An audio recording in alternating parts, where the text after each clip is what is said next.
Assalamualaikum warahmatullahi wabarakatuh. Innal hamdalillah Waalaikumsalam warahmatullahi wabarakatuh. nahmaduhu wa nasta'inuhu wa nastaghfiruh wa na'udzu billahi min syururi anfusina wa min sayyiati a'malina. May yahdihillahu fala mudhillalah wa man yudhlil fala hadiyalah. Asyhadu an la ilaha illallah wa asyhadu anna Muhammadan abduhu wa rasuluh amma ba.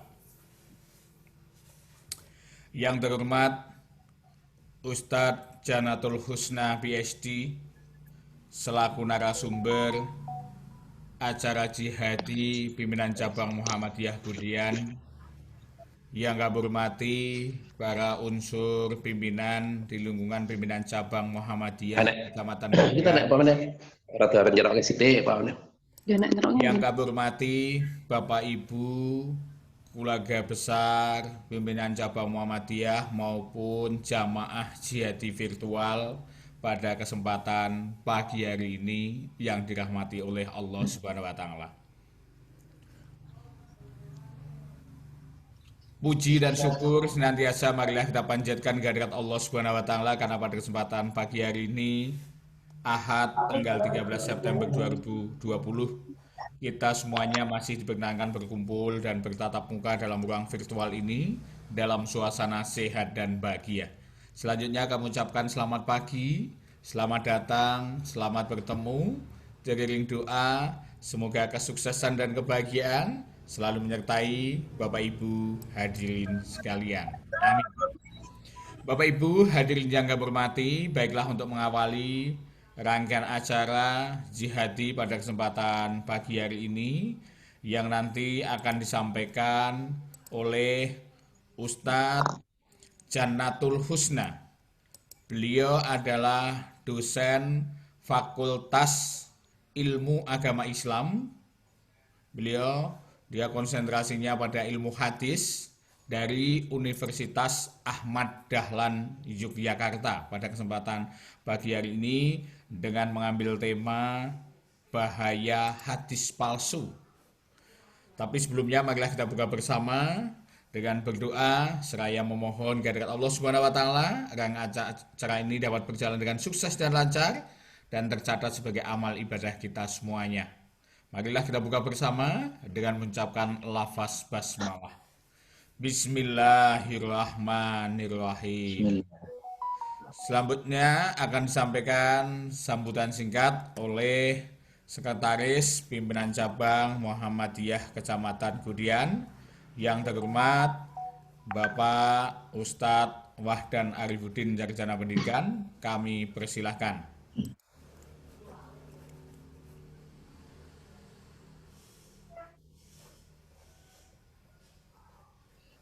Assalamualaikum warahmatullahi wabarakatuh. Waalaikumsalam warahmatullahi wabarakatuh. Alhamdulillahirabbil alamin wa bihi nasta'inu ala umuri dunya waddin. Asyhadu an la ilaha illallah wahdahu la syarikalah wa asyhadu anna Muhammadan abduhu wa rasuluh. Allahumma shalli wa sallim wa barik ala nabiyyina Muhammadin wa ala alihi wa ashabihi ajmain. Amma ba'd. Marilah yang pertama dan yang paling utama kita senantiasa memanjatkan puji syukur kita kehadirat Allah Subhanahu wa taala yang mana pada kesempatan pagi hari ini kita dikumpulkan Allah dalam kondisi sehat walafiat dan kita bisa bergabung di tempat ataupun melalui jaringan virtual ini. Kemudian sholawat dan junjungan kita Nabi Muhammad Sallallahu Alaihi Wasallam. Para peserta Zoom meeting jihadi, untuk kesempatan kali ini izinkan saya mewakili pimpinan cabang Muhammadiyah Budian untuk menyampaikan ucapan terima kasih kepada Bapak Ustadz Janatul Husna yang insya Allah akan membersamai kita semua nanti di ruang jihadi Zoom meeting ini untuk mengkaji tentang bahaya hadis palsu. Ya, jadi walaupun di masa pandemi ini kita tetap menuntut ilmu ya, karena kita diwajibkan untuk selalu menuntut ilmu dari buyan sampai liang lahat. Dan kita di masa pandemi ini untuk terus berkreasi, untuk terus mengasah melalui berbagai ruang. Karena berbagai kegiatan saat ini memang masih dalam melalui jaringan atau melalui daring, sehingga kita tetap terus meningkatkan ilmu kita. Dan sekali lagi kami mengucapkan terima kasih kepada Bapak Ustadz yang bersedia bergabung bersama kami, walaupun dulu ya sudah sering ya untuk tampil di Jihadi secara offline di Masjid Al-Huda, dan alhamdulillah kita bertemu kembali. Dan untuk program pimpinan cabang, jangan lupa untuk kita sukseskan bersama, mulai dari wakaf untuk pembelian tanah di Islamic Center. Insya Allah kita akan memprogramkan adanya Islamic Center, pusat dakwah di wilayah Sleman Barat, tepatnya di area Kecamatan Godean. Kemudian ada program mobil kemanusiaan yang bisa digunakan untuk berbagai kegiatan, baik itu bidang kesehatan, pendidikan, kemudian sosial, kemudian ekonomi, bisa menunjang juga adanya mobil kemanusiaan itu. Dan alhamdulillah kita sudah terkumpul 112 juta ya, alhamdulillah. Jadi masih terbuka kesempatan kepada para peserta untuk bisa berpartisipasi, memberikan sebagian harta kita. Untuk itu, marilah untuk kesempatan ini segera kita simak untuk pembahasan dari Bapak Ustadz. Terima kasih sambutan dari kami, mohon maaf, dan tetap semangat. Ya. Terima kasih. Assalamualaikum warahmatullahi wabarakatuh. Waalaikumsalam warahmatullahi wabarakatuh. Terima kasih kami sampaikan kepada Ustadz Wahdan Arifuddin, Sekretaris Pimpinan Cabang Muhammadiyah Kudian, yang telah berkenan untuk memberikan sambutan singkatnya. Baiklah Bapak Ibu, hadirin seluruh jamaah virtual Jihadi dari keluarga besar Pimpinan Cabang Muhammadiyah maupun dari sahabat-sahabat yang berada di penjuru Nusantara yang tergabung dalam ruang Zoom meeting ini, yang tersebar dari Aceh, dari Nanggo Aceh Darussalam sampai dengan dari Papua, dari Miangas sampai ini komplit semuanya. Kajian pada kesempatan pagi hari ini akan disampaikan oleh Ustadz Janatul Husna. Perlu kami sampaikan CV singkat beliau sekolahnya sudah jelas dari Madrasah Aliyah, melanjutkan jenjang S1, lulus tahun 2006 dari IAIN Imam Bonjol, tafsir hadis, kemudian 2002-nya di University Malaya juga hadis, dan menyelesaikan jenjang strata 3-nya, program doktor, lulus tahun 2016 juga dari hadis dari University Brunei Darussalam. Beliau adalah salah satu pamong, salah satu dosen di Fakultas Agama Islam, Prodi Ilmu Hadis. Tentunya sudah tidak perlu diragukan lagi tentang kepakaran beliau. Maka pada kesempatan pagi hari ini sepenuhnya kepada Ustadz Janatul Husna PhD yang akan mengupas bahaya hadis palsu sampai nanti kurang lebih pukul 7 dan diakhiri dengan doa, dan ada waktu nanti ada tanya jawab. Ustadz, kami persilahkan sepenuhnya. Monggo. Ya, baik.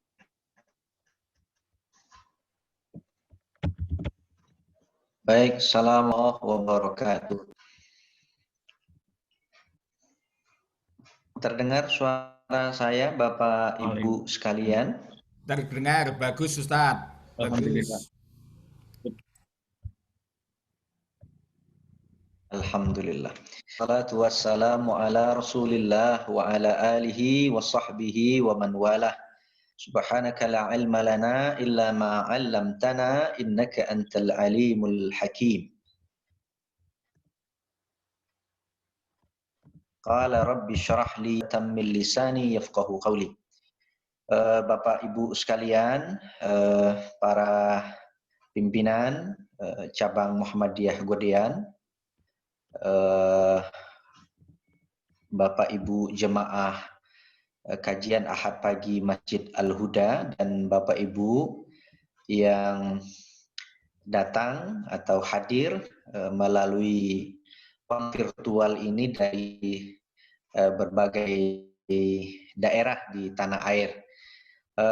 Saya alhamdulillah sudah beberapa kali mengisi kajian jihadi di Masjid Al-Huda. Nah, pada kesempatan ini karena memang kondisi kita masih dalam keadaan pandemi COVID-19 yang memaksa kita untuk melakukan kajian melalui ruang virtual ini.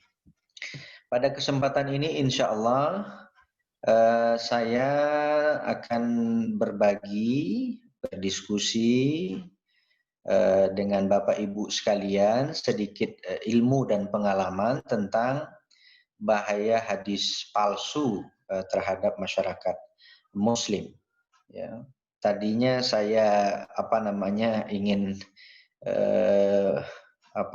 membuat redaksinya agak bombastik sedikit, tetapi ya darurat hadis palsu begitu, tetapi ya nggak usah terlalu bombastik lah, karena yang darurat hari ini pandemi COVID ya, yang merusak sendi-sendi kehidupan kita, ekonomi, sosial, politik, dan mungkin juga keamanan setelah ini. Tetapi kita tidak berharap, berdoa mudah-mudahan tentu wabah yang sedang melanda dunia hari ini bisa segera berlalu. Jadi bahaya hadis palsu terhadap masyarakat Muslim atau terhadap umat Islam begitu. Seperti yang kita ketahui, saya ingin masuk dulu ke apa yang dimaksud dengan bahaya. Bahaya itu sesuatu yang mungkin bisa mendatangkan bencana atau kerugian. Bahaya. Jadi kata-kata bahaya itu sesuatu yang mungkin saja bisa mendatangkan kecelakaan, kesengsaraan, kerugian. Jadi ternyata hadis palsu itu juga bisa mendatangkan kerugian, kecelakaan, kesengsaraan bagi kehidupan kita sebagai Muslim. Sementara hadis palsu sendiri, kalau kita lihat makna kamus ya, dalam bahasa Indonesia, hadis artinya sabda, perbuatan atau ketetapan Nabi, sementara palsu itu artinya tidak sahih atau gadungan. Jadi itu ya makna atau maksud secara menurut bahasa kita, bahasa Indonesia.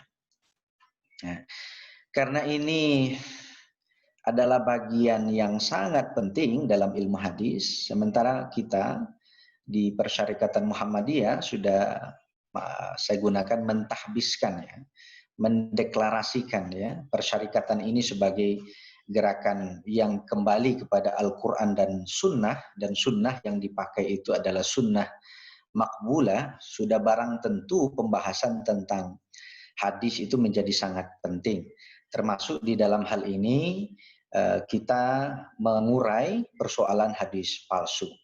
Saya kira pembahasan tentang hadis sahih, hadis hasan, bahkan hadis dhaif ya tidak terlalu banyak persoalan ya.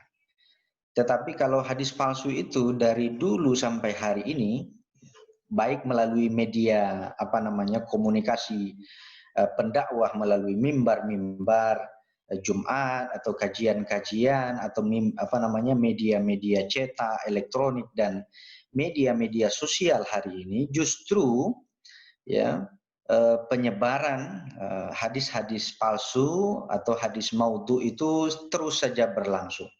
Dan modelnya, kontennya pun kadang-kadang unik gitu. Kadang-kadang unik ya, bagaimana mungkin Nabi menyampaikan sesuatu yang di zamannya tidak ada itu misalnya. Nanti kita akan lihat beberapa contoh, ya, mudah-mudahan itu bisa membantu pemahaman kita bersama.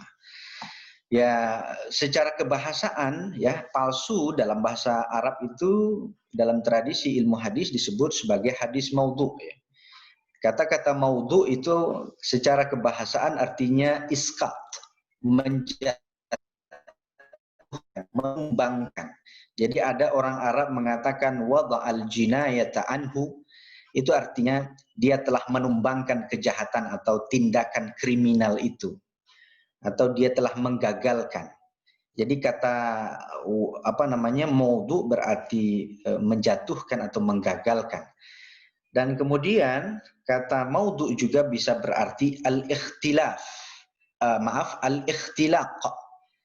Dari kata khalqun. Kata khalqun itu membuat, menciptakan. Tetapi kalau ditambahkan alif dan ta menjadi sigatnya iftial, itunya bukan menciptakan tetapi membuat-buat, merekayasa, mengarang-arang. Sebetulnya tidak ada tetapi dibuat ada. Nah, contohnya misalnya wada'a fulan, ya, al-qissata. Jadi seseorang itu membuat atau mengarang cerita. Jadi itu yang dimaksud dengan hadis maudhu. Dan secara umum, karena banyak versinya, saya ambil saja definisi menurut ulama hadis itu. Apa yang dimaksud dengan hadis palsu atau hadis maudhu itu adalah manusiba ila Rasul sallallahu alaihi wasallam ikhtilaqan wa kadhiban mimma lam yaqulhu aw yaf'alhu aw yuqirru. Jadi segala sesuatu yang dinisbahkan kepada Nabi seolah-olah itu diucapkan, seolah-olah itu dilakukan, seolah-olah itu menjadi ketetapan Rasul sallallahu alaihi wasallam, padahal Nabi sendiri tidak tidak mengatakan, tidak melakukan atau tidak memutuskan perkara itu. Jadi pendek kata bahwa hadis maudhu itu adalah hadis rekayasa. Ya. Dia kenapa disebut hadis? Karena dia dinisbahkan kepada Nabi.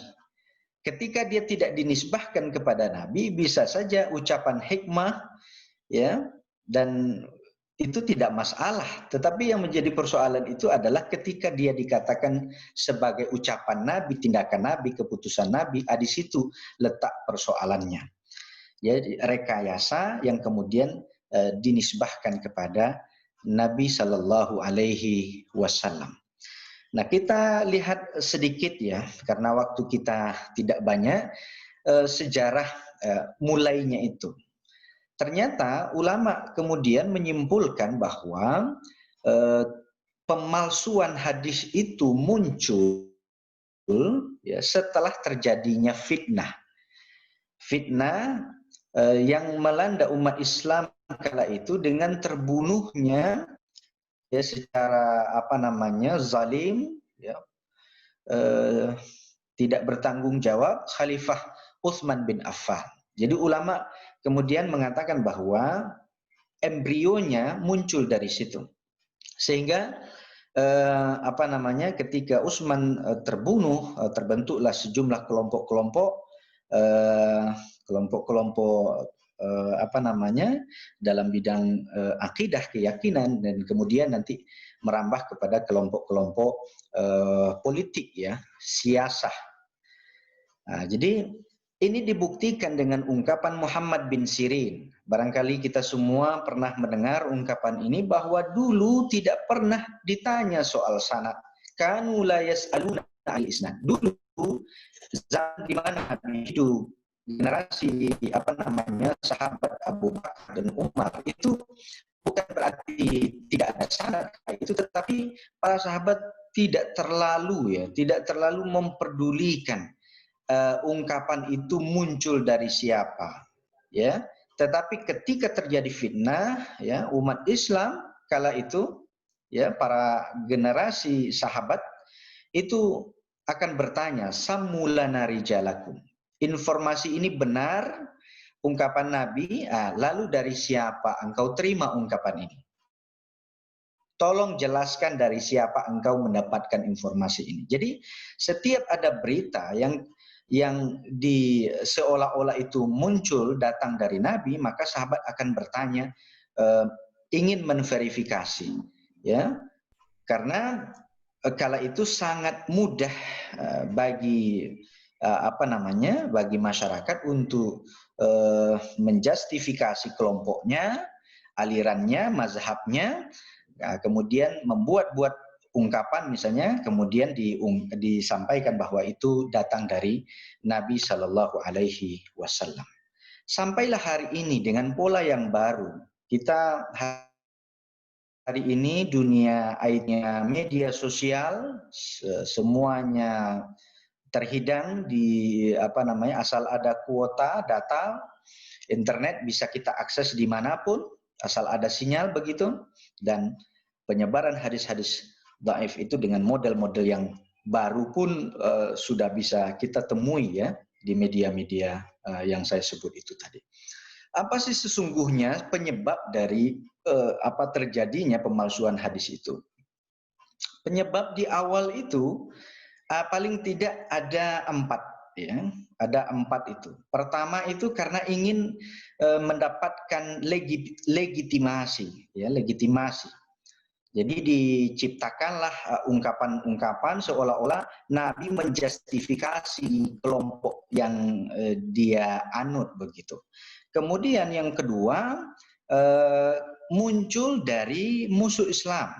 Musuh Islam itu bisa memang para kufar, musyrikin, bisa jadi itu maksudnya dari kelompok-kelompok zindik atau munafik ya, yang ingin merubuhkan atau meruntuhkan Islam dari dalam. Nah, kemudian yang ketiga, penyebabnya atau faktor kemunculannya itu adalah karena ada kelompok-kelompok tertentu yang menghambat terhadap dunia. Jadi para tukang cerita ya membuat ungkapan-ungkapan tertentu seolah-olah itu datang dari Nabi Shallallahu Alaihi Wasallam. Bahkan mungkin juga dari kelompok ingin melariskan dagangannya, jualannya, lalu dibuat ungkapan tertentu dan disampaikan seolah-olah itu datang dari Nabi Shallallahu Alaihi Wasallam. Dan yang keempat itu yang sampai hari ini yang saya kira masih relevan dengan kondisi kita hari ini adalah untuk mendorong orang berbuat baik dan mencegah orang berbuat mungkar. Jadi mendorong orang ingin baik agamanya lalu diciptakan ungkapan yang kemudian dinisbahkan kepada Nabi Shallallahu Alaihi Wasallam. Dari dulu ya ada beberapa yang masih relevan ya faktor-faktor ini yang melatar belakangi kemunculan hadis maudhu itu. Ya. Apa contohnya? Ketika ingin melegitimasi kelompoknya, misalnya dulu itu kelompok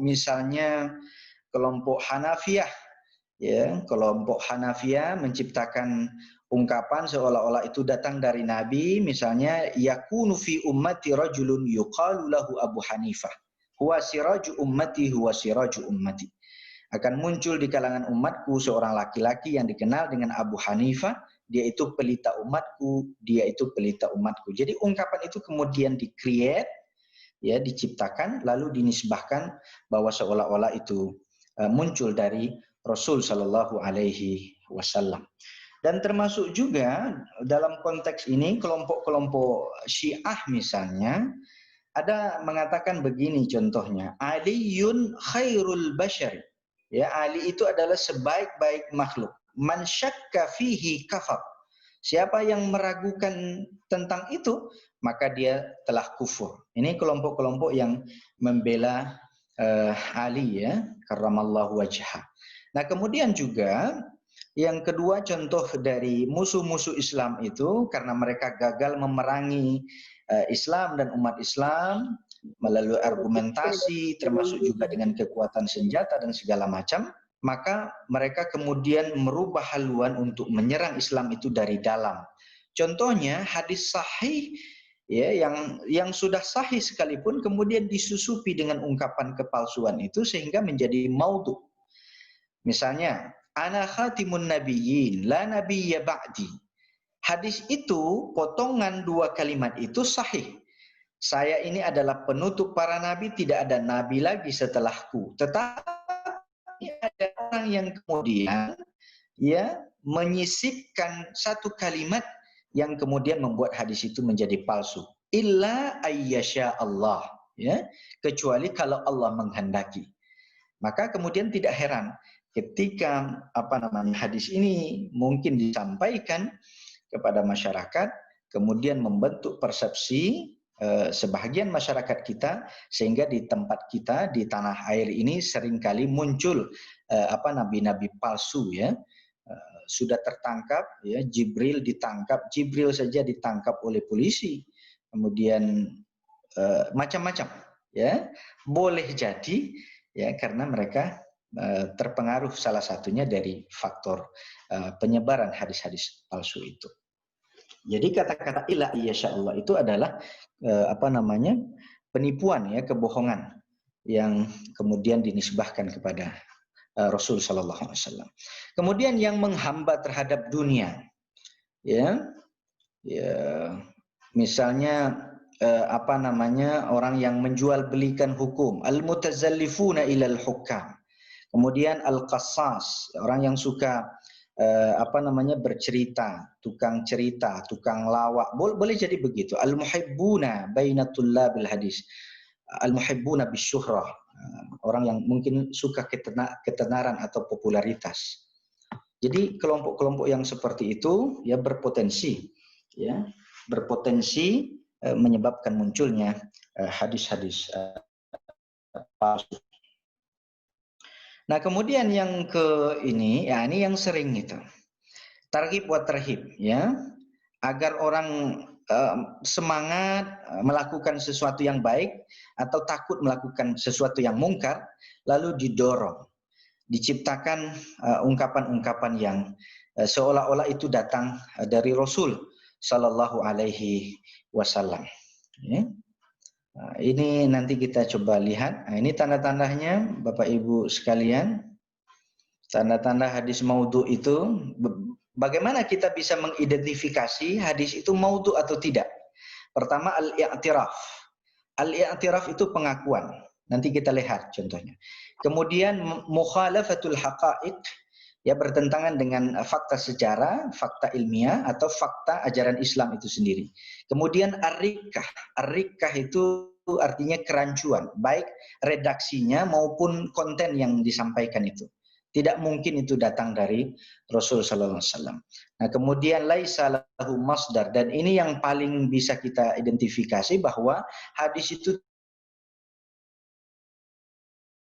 tidak bisa kita temui jadi patokan kita untuk menentukan hadis itu sahih, hadis itu palsu atau tidak. Contoh pengakuan. Jadi orang dulu itu, mohon maaf Bapak Ibu sekalian, kalau ya ada juga sebahagian yang mereka kalau melakukan sesuatu itu jujur mereka. I'tiraf, mengaku dia. Berbeda dengan masyarakat kita, sebahagian masyarakat kita hari ini sudah melakukan, sudah menyampaikan jejak digitalnya di mana-mana, tetapi nggak mengaku juga. Nah, tapi orang-orang dulu, ini yang kita mungkin perlu belajar juga dari sebahagian hal-hal yang positif, ya, dari masyarakat dulu itu i'tirafur rawi. Jadi mereka mengakui. Contohnya Masir bin Abdi Rabbi. Ketika dia menyampaikan tentang keutamaan membaca surat-surat Al-Quran. Dia pernah ditanya, kenapa engkau membuat hadis tentang itu? Keutamaan membaca surat A atau surat B itu.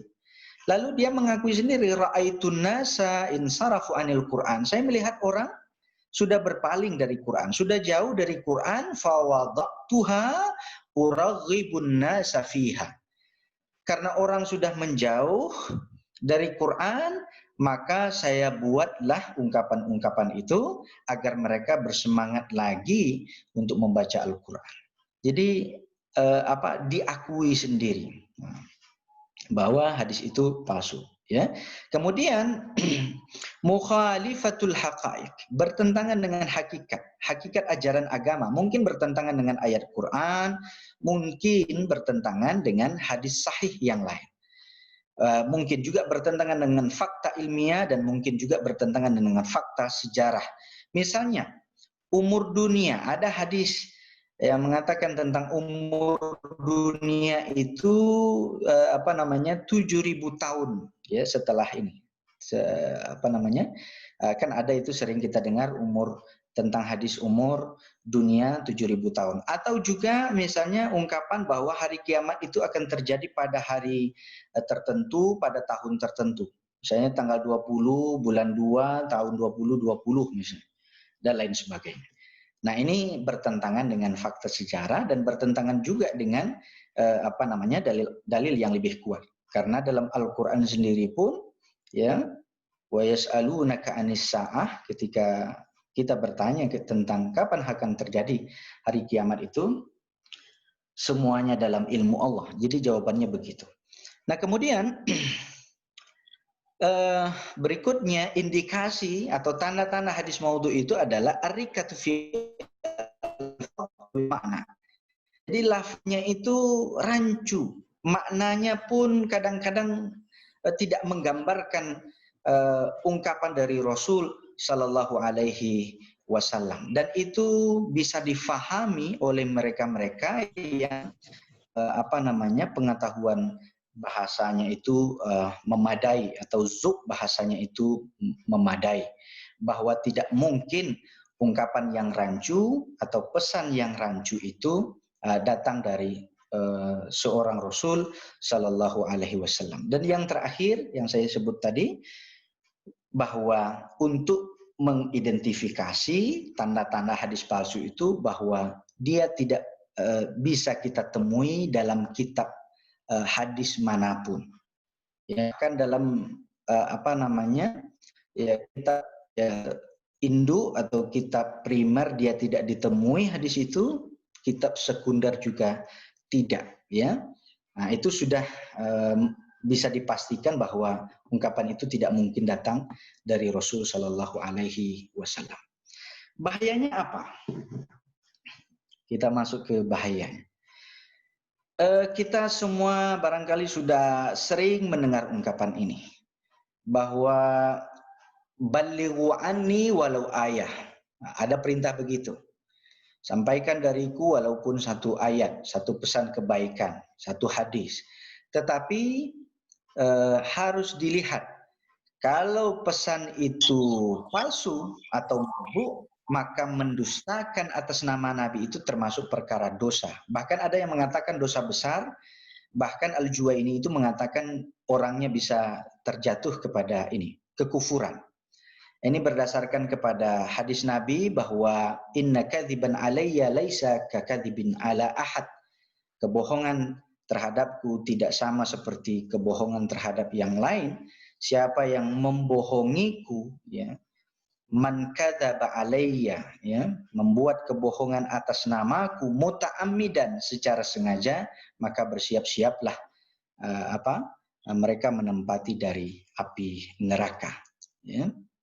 Nah, jadi ini yang pertama, ya, bahayanya. Jadi berimplikasi terhadap masa depan kita, bukan hanya di dunia tetapi di akhirat. Sebagai muslim tentu kita harus berpikir tentang ini, bahwa apa yang kita sampaikan, ya, kalau kita tahu lalu kita sampaikan, tidak kita jelaskan tentang kepalsuannya, ini akan membuat kita sengsara di akhirat, seperti ancaman Rasul ini.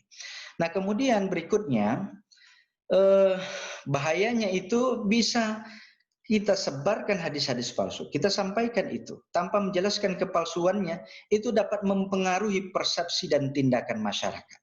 Seringkali saya dalam beberapa kesempatan mendengar tiap ada event masuk bulan-bulan tertentu maka muncul hadis-hadis tertentu, termasuk juga broadcast, ya, yang kadangkala masuk ke handphone kita. Seringkali muncul hadis-hadis palsu. Misalnya, siapa yang memberitahukan berita satu safar, Siapa yang memberitakan 1 Rajab? Siapa yang memberitakan Sya'ban? Siapa yang memberitakan Zulhijjah? Siapa yang memberitakan hari Arafah kepada yang lain? Maka haram baginya api neraka. Nah, bahkan dikatakan tolong di-share, tolong disebarkan ke 10 teman Anda, ya, agar mendapatkan pahala dan seterusnya. Nah, lalu di dalam dalam kurungnya itu dikatakan bahwa itu hadis Nabi Shallallahu Alaihi Wasallam. Dan dalam beberapa kesempatan yang lain juga, ini sepertinya mudah-mudahan ada lebih kurang 10 menit atau 15 menit lagi. Dalam beberapa kesempatan saya juga pernah mendengar misalnya ungkapan untuk memotivasi orang mengikuti atau merayakan Maulidan. Saya tidak dalam rangka untuk mengatakan bahwa Maulid itu haram ataupun tidak boleh, ya. Tetapi ketika dikatakan, ya, ada ungkapan dari Nabi dinisbahkan kepada Nabi, nah itu yang kemudian menimbulkan persoalan. Apa ungkapan yang sering atau mungkin juga Bapak Ibu mendengar yang dikatakan itu sebagai hadis, misalnya man anfaqa dirhaman, ya, ala qiraati maulidin Nabi sallallahu alaihi wasallam kana rafiqi fil jannah. Siapa yang berinfak 1 dirham untuk pembacaan maulidku, maka dia menjadi teman di surga. Ada lagi misalnya man anfaqa dirhaman fi maulidi faka'annama anfaqa dhahaban min jabal. Siapa yang berinfak 1 dirham saja untuk memeriahkan maulidku, maka seolah-olah dia telah berinfak 1 gunung dari emas. Sekali lagi, penisbahannya itu kemudian itu sudah menjadi satu persoalan, sehingga memberikan pengaruh terhadap persepsi, ya, dan tindakan masyarakat, karena kita menyampaikannya itu seolah-olah datang dari Nabi Shallallahu Alaihi Wasallam. Nah, untuk misalnya mendorong orang agar memiliki nasionalisme, patriotisme, ya, terhadap bangsa ini, saya mengatakan bahwa isinya salah atau keliru, tetapi yang menjadi persoalan itu adalah ketika kita menisbahkannya itu kepada Nabi. Seringkali misalnya momentum Agustusan muncul hadis hubbul watan minal iman. Hubbul watan minal iman. Cinta tanah air itu sebahagian dari iman. Ya. Jadi sekali lagi penisbahannya itu kemudian menjadi masalah dan kemudian memberikan persepsi terhadap tindakan masyarakat. Jadi apa upaya kita? Sekiranya kita disampaikan ada hadis misalnya, ada broadcast di media-media sosial kita, mungkin WA, melalui WA atau Facebook atau Instagram dan lain sebagainya, yang tidak jelas, ya, yang memenuhi indikasi-indikasi yang di atas tadi, ya, tidak mungkin itu datang dari Nabi, bertentangan dengan fakta sejarah, tidak di dalam kitab-kitab hadis. Dan satu lagi saya lupa tadi, ada juga indikasi untuk mengidentifikasi hadis palsu itu adalah walaupun tidak semua, ya, patokan ini atau kaidah ini, yaitu pesan tentang satu amalan, satu perbuatan yang remeh tetapi pahalanya luar biasa besar, ya, atau sebaliknya, pekerjaan yang besar tetapi ganjarannya terlalu remeh. Ya, hal-hal yang seperti itu pun bisa kita curigai sebagai sesuatu yang palsu, ya, walaupun tidak semua, ya. Kemudian walaupun seringkali saya tidak membuat hadis ini, walaupun kita tidak membuat hadis palsu itu, tetapi kita terlarang untuk menyebarkannya. Saya berharap kita, masyarakat persyarikatan Muhammadiyah, biasanya warga kita itu jauh lebih smart, ya, dalam konteks ini. Tetapi tentu tidak cukup saja kita smart, kita harus terus meningkatkan dakwah amar ma'ruf nahi mungkar kita, ya, bahwa salah satunya, ya, kita mengajarkan, kita terus menyebarkan pentingnya kita berhati-hati, mawas terhadap penyebaran hadis palsu itu. Kita di perguruan tinggi, khususnya di ilmu hadis, ya, itu yang masih kurang. Khususnya di Jogja secara umum saya lihat kajian-kajian tentang penyebaran hadis-hadis palsu di mimbar-mimbar Jumat, di kajian-kajian yang disampaikan oleh mubaligh penceramah itu masih sangat kurang. Dulu saya di YIN Imam Bonjol Padang, salah satu yang ditekankan itu adalah kita mengidentifikasi penyebaran hadis-hadis palsu di masyarakat itu. Mudah-mudahan kami karena saya sudah mendorong anak-anak ilmu hadis ya di UAD itu agar mereka juga terjun ke masyarakat mencermati penyebaran hadis-hadis palsu itu, dan tentu kita perlu menyampaikannya kepada masyarakat ya. Apa contohnya? Lah dampak yang lain, ketika kita direcoki oleh hadis-hadis palsu, maka salah satu dampaknya atau akibatnya adalah kita lupa. Terkadang kita lupa untuk mengamalkan ya hadis yang sahih, ya. Justru kita sibuk dengan hadis yang dhaif. Ya, soal janggut misalnya, itu kan ada hadisnya, ya, khaliful musyrikin itu, ya, pelihara janggut, kemudian cukur kumis. Tetapi karena ada qarinah, indikasi di situ, kalau kita di persyarikatan yang saya baca dalam putusannya itu kan memelihara janggut itu, ya, hukumnya sunnah, memotongnya hukumnya boleh, tetapi memangkas habis itu hukumnya makruh. Hadisnya sahih itu, tetapi tentu berdasarkan pemahaman hadis ya. Tetapi seringkali maksud saya begini, seringkali kita ya di beberapa tempat itu disibukkan oleh persoalan yang remeh. Kita disibukkan oleh hadis palsu, soal apa itu? Beberapa waktu yang lalu ada orang yang menyampaikan bahwa orang yang panjang janggutnya itu menunjukkan alamatul jahli, tulul lihyah. Ya. Orang yang panjang janggutnya menunjukkan kedunguannya. Nah, padahal itu adalah hadisnya maudhu. Ya. Dan itu menjadi polemik juga ya bagi kelompok-kelompok yang berjanggut ya ketika disampaikan hadis palsu itu oleh salah satu tokoh, ya, katanya tokoh kita itu, tokoh di Indonesia. Nah kemudian juga ini mudah-mudahan masih cukup waktunya. Kemudian juga dampak yang mungkin bisa atau bahaya yang mungkin timbul dari penyebaran atau pengamalan hadis maudhu itu adalah bisa saja kita terjerembab kepada hal-hal yang kemusyrikan, ya, yang bisa mengeluarkan kita dari agama gitu, membuat kita murtad dan lain sebagainya. Apa contohnya? Mungkin tidak terlalu populer ini, tetapi dalam prakteknya itu sering kita lihat ketika musim batu aki itu muncul, ya batu aki, batu yang biasa dipasang di tangan itu. Nah, walaupun sebahagian mungkin tidak mengamalkan hadis ini, tetapi ada ungkapan itu, law ya'taqada ahadukum bi hajrin la nafa'ah. Jadi kalau ada seorang di antara kamu meyakini sebuah batu, maka sungguh batu itu akan memberikan manfaat kepadamu, ya.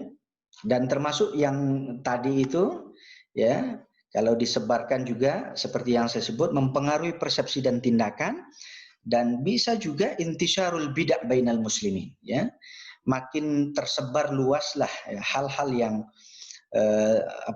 bid'ah di kalangan umat Islam sendiri. Seperti misalnya tentang man anfaqa dirhaman fi qiraati maulidir rasul, ya. Siapa yang berinfak 1 dirham untuk membaca maulidku, ya.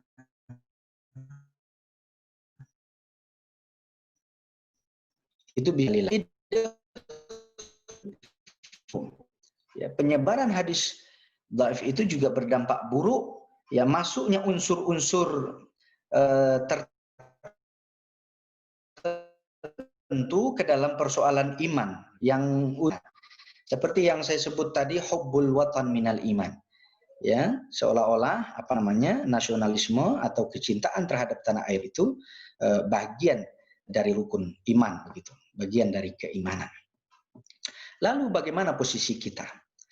Ringkas saja, bahwa kita sebagai Muslim ya, menghadapi hadis maudhu itu jelas kita tidak boleh mengamalkan hadis maudhu, kita tidak boleh membenarkannya, dan kita tidak boleh mengajarkannya kepada orang lain kecuali dalam rangka untuk memberikan peringatan bahwa hadis ini maudhu, aku disampaikan. Ya, kemudian juga bagaimana posisi kita?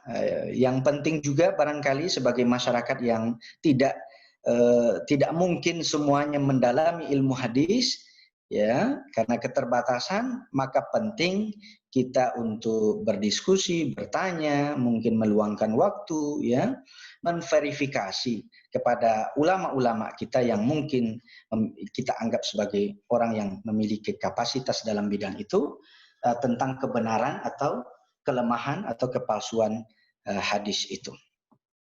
Ya. Oke, Bapak Ibu sekalian, untuk sumber-sumbernya, kalau sumber online juga sudah banyak yang disusun oleh ahli-ahli IT, termasuk juga sarjana-sarjana Muslim, bahwa hadis palsu itu bisa kita temui dalam aplikasi-aplikasi atau di internet, dan termasuk juga kalau kita mau membaca buku-buku itu juga sudah banyak yang disusun ya oleh ulama-ulama kita terkait hadis-hadis maudhu atau hadis-hadis palsu itu. Saya kira begitu di 6.50 di jam saya cukupkan dulu. Kalau ada yang perlu kita diskusikan. Kalau tidak ya alhamdulillah. Saya kembalikan kepada Bapak Moderator. Terima kasih. Terima kasih Ustadz Janatul Husnawi yang telah menyampaikan paparannya. Masih ada waktu 10 menit ke depan.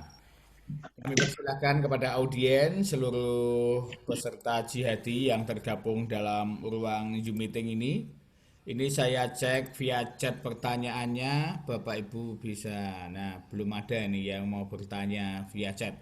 Kami persilahkan mungkin Bapak Ibu yang mau bertanya langsung bisa raise hand ataupun silahkan langsung saja Bapak Ibu untuk diaktifkan mic-nya secara mandiri. Nanti langsung bisa untuk menyampaikan pertanyaannya kepada Ustadz Jannatul Husna PhD. Kami persilahkan.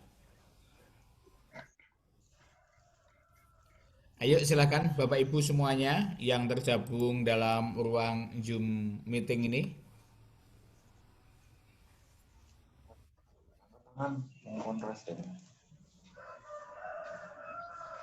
Sepertinya ini mic-nya menyala. Pak Elias Jufri mungkin mau bertanya. Sahabat kami ini Pak Elias Jufri.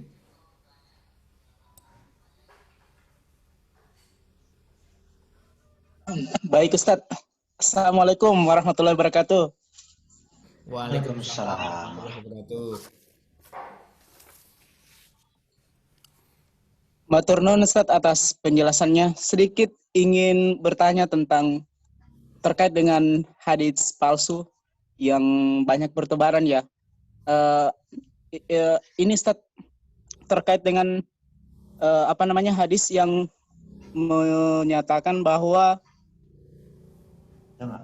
kebersihan adalah sebagian dari iman. Itu bagaimana sebenarnya Ustadz kedudukannya? Apakah memang benar-benar palsu atau itu hanya perkataan? Itu ungkapan. Hanya berupa perkataan Ustadz. Karena kalau dilihat dari kandungannya itu sepertinya agak bagus gitu jika diamalkan. Mohon tanggapannya Ustadz. Iya. Baik. Baik. Langsung Pak. Ya. Baik, jadi terima kasih Mas Jufri yang sudah bertanya, meramaikan diskusi kita pagi ini. Jadi begini, memang hampir terlupa saya sampaikan tadi bahwa memang tidak semua konten yang disampaikan, pesan yang disampaikan itu otomatis keliru. Ya, jadi boleh jadi ungkapan itu besar manfaatnya, benar adanya. Kalau kita kita kaitkan dengan dalil-dalil yang lain, ya, termasuk ungkapan misalnya kebersihan sebahagian dari iman itu, ya. Ungkapan yang sering kita dengar itu kan an-nazafatu minal iman, ya, an-nazafatu minal iman. Ya, langkah paling mudah adalah kita identifikasi dalam kitab-kitab hadis. Ungkapan itu memang tidak kita jumpai dalam kitab hadis manapun. Ungkapan an-nazafatu minal iman. Walaupun sekali lagi maknanya benar, ya. Setelah kita telusuri, ternyata ungkapan yang ada dalam hadis Nabi itu, misalnya dalam hadis dalam hadis Muslim yang diriwayatkan oleh sahabat Abu Malik Al-Asy'ari, ungkapan yang ada itu adalah at-tuhur syatrul iman. At-tuhur syatrul iman. Ya.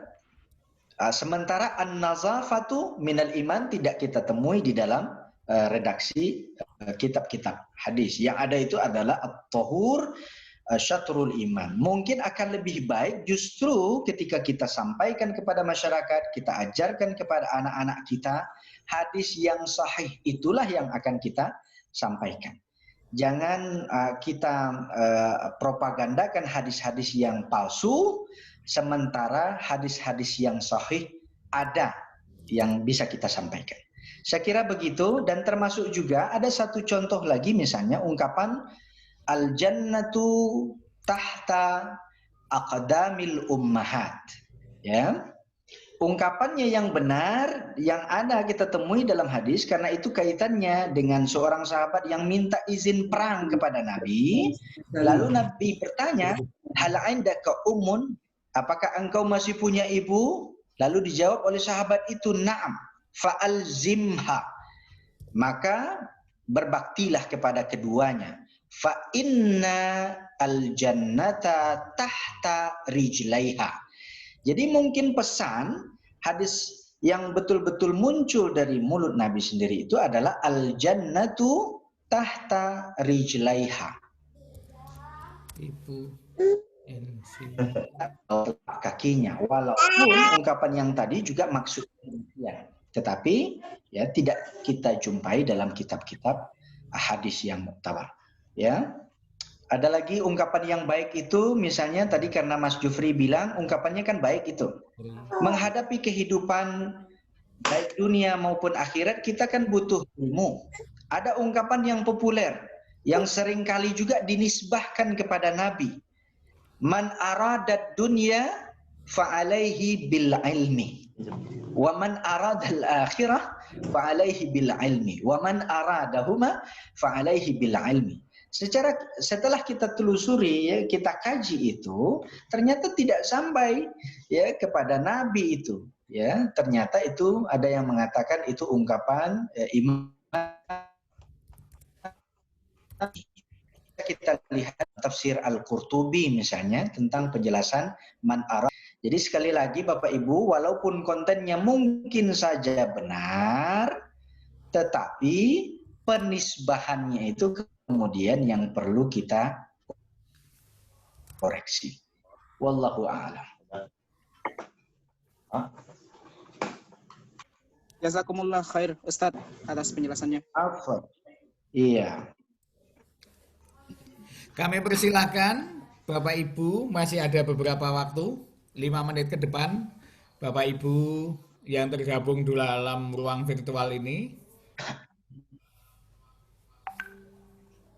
Ya, ini ada sepertinya di kolom chat Bapak. Oh ya, oke.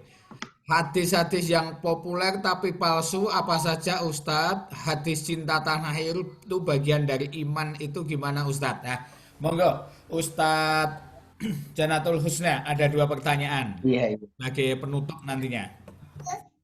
Iya. Jadi begini, hadis-hadis yang populer boleh tapi palsu apa saja? Ini pertanyaannya bisa 1, 2, 3 ini ya. Ya, sudah beberapa tadi sudah kita sebutkan misalnya ya. Termasuk apa tadi yang sering diklaim sebagai hadis man aradad dunya fa'alaihi bil ilmi. Ternyata itu bukan ungkapan Nabi langsung tetapi ungkapan Imam Syafi'i. Ya, keterangannya bisa kita baca dari Nah, kemudian yang berikutnya termasuk yang tadi kita sebut misalnya an-nazafatu minal iman ya. Ungkapannya yang benar yang ada dalam redaksi hadis Nabi itu adalah at-tuhur syatrul iman ya. Nah, kemudian ungkapan misalnya al-jannatu tahta aqdamil ummahat. Yang ada dalam redaksi hadisnya itu adalah al-jannatu tahta rijlaiha ya. Nah, kemudian ada juga yang sering kita dengar i'mal lidunyaka ka'annaka ta'ishu abada wa'mal li akhiratka tamutu ghadan. Beramallah untuk duniamu, bekerjalah untuk dunia seolah-olah hidup selamanya, kemudian beramal untuk akhirat seolah-olah mati besok. Itu juga sepanjang yang kita ketahui ya, kita telusuri itu tidak ditemukan manapun. Bahkan ada yang mengatakan itu adalah ungkapan Ali bin Abi Thalib, tetapi dengan redaksi ihris lidunyaka ka'annaka ta'ishu abada wa'mal li akhiratika ka'annaka tamutu ghadan. Nah, jadi itu beberapa ya yang mungkin bisa kita sebutkan. Untuk seterusnya mungkin bisa kita temui dalam penjelasan buku-buku hadis palsu yang populer itu ya. Dalam bahasa Indonesia juga sudah ada. Baik. Kemudian ada wahdan, hadis cinta tanah air, bagian dari iman. Jika maknanya baik tapi ternyata palsu, tidak perlu kita amalkan. Jihnun. Jadi begini, sekali lagi ada pesan-pesan yang baik, kata-kata hikmah yang berfaedah untuk dunia dan akhirat kita. Seperti yang kita sebut tadi itu. Ungkapan Imam Syafi'i, berilmu menghadapi dunia, berilmu menghadapi akhirat. Itu kan maknanya benar, maknanya baik. Ya, boleh kita amalkan. Tetapi yang keliru, yang perlu kita ubah itu adalah cara kita menisbahkannya. Ya, cara kita menisbahkannya. Sebab Nabi katakan man kadzaba alayya muta'ammidan. Kalau kita tahu sengaja kita memalsukan sesuatu atas nama Nabi, maka akibatnya itu sangat dahsyat sekali. Ya, kalau tidak tahu ya rufi al-qalam lah ya. Diangkat hukum bagi orang yang tidak tahu. Tetapi kalau kita sudah tahu, kita cari tahu, kita belajar, nah ke depan kita perlu menyampaikan ya sesuatu itu kepada orang lain, kepada anak murid kita, kepada masyarakat ya. Mungkin hadisnya palsu, kita jelaskan tentang kepalsuannya itu. Jadi begitu. Ya, bukan tidak boleh diamalkan, boleh saja diamalkan. Ya, tetapi tentu akan lebih baik kalau ada hadis yang sahih, ya itu yang kita kutip. Oke, saya kira begitu ya Bapak Ibu sekalian. Terima kasih Ustadz Janatul Husna PhD. Tak terasa kita sudah sampai di penghujung acara dari target waktu pukul 7. Berkenan sebagai penutup, mohon untuk memimpin doa sekalian untuk Ustadz Janatul Husna PhD. Kami persilakan Ustadz Janatul Husna. Baik, Bapak Ibu sekalian, mengakhiri pertemuan virtual kita pagi ini. Marilah sama-sama kita bermohon kepada Allah. Ya, mudah-mudahan kajian kita ini bermanfaat ya untuk kehidupan kita, dan karena kondisi kita masih pandemi Covid hari ini, kita mohon juga kepada Allah agar segera berlalu wabah ini dari tempat kita, dari negeri kita. A'udzubillahi minasyaitonirrajim. Bismillahirrahmanirrahim. Alhamdulillahirabbil alamin wassalatu wassalamu ala asyrafil mursalin wa ala alihi alihi wa sahbihi ajma'in. Allahumma innaka afuwun karim, tuhibbul afwa fa'fu anna wa an walidina wa an jami'il muslimin birahmatika ya arhamar rahimin. Allahumma rabbana syrah lana sudurana wa yassir lana umurana wahlul 'uqdatam minhu aqwalana. Allahumma dfa' 'anna al-ghala'a wal waba'a wal fahsya'a wal munkara wasyada'ida wal mihan ma dhahara minha wa ma batan min baladina hadza khassatan wa min buldanil muslimina ammatan innaka ala kulli syai'in qadir. Rabbana taqabbal minna innaka antas samiul alim wa tub alaina ya tawwabur rahim. Dunya hasanah wa fil akhirati hasanah wa qina adzaban nar. Subhana rabbika rabbil izzati amma yasifun. Wassalamun alal mursalin walhamdulillahi rabbil alamin.